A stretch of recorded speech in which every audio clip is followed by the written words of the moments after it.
Hey guys, how are you? How is your at-home learning working for you?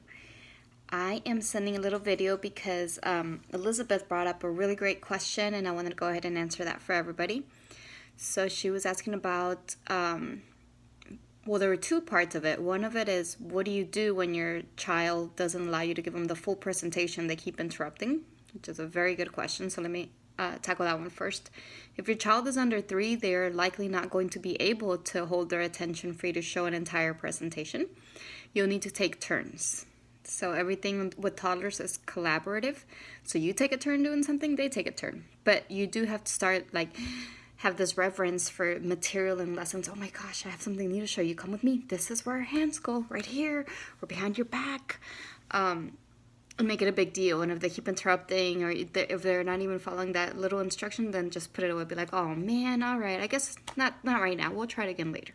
But if they're able to just hold their attention for a little bit and put their hands behind their back, tell them, oh, I'm going to take a turn, then it'll be your turn. If they can do that, then you can go ahead and give that lesson. Now, for children that are over 3, they're capable, most of them are capable of waiting for you to finish the lesson. Of course, always pause and look at them, make sure they're still there with you. And you can maybe invite them at some point to participate in an aspect of the lesson. So I hope that is helpful for the little ones. And then the second question was, what do you do if your child is doing it wrong or using it for a different purpose, which is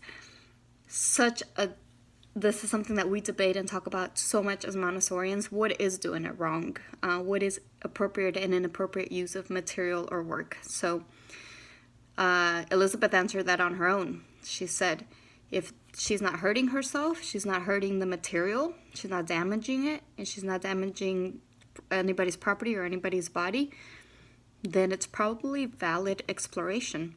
I think putting things in your nose and your mouth that don't belong in there is not safe. Although it could be valid exploration, I don't think that would be safe to do, nor the purpose of that material. I would intervene if they're doing that. I would intervene if they're taking a material to scratch and damage property. Be like, oh no, that's so sad. This material is for this. It looks like you need to scribble. Let's go find scribbling. Or it looks like you're needing to do something with chalk outside.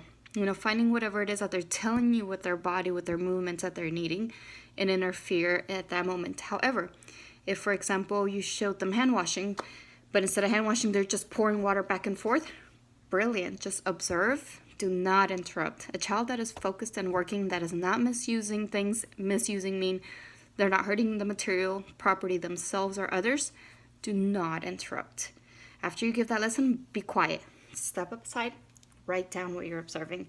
And that is the magic of Montessori. It's scientific. We set up this environment. It's a little experiment. We give this lesson and then we see what happens. And they will tell us with their actions what they are needing. And it might take us a few times to observe and discuss it before we figure it out. But that is the scientific method. So just take a seat back and write down what you're observing.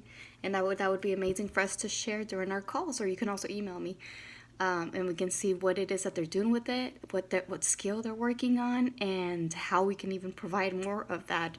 Maybe a lesson you presented was too easy or was too challenging, or there's something we need to tweak in there, or we're noticing something new. We're like, oh, this is exciting. Let's prepare material for that. So thank you, Elizabeth, for these amazing points and questions, and I hope that this is helpful to everyone.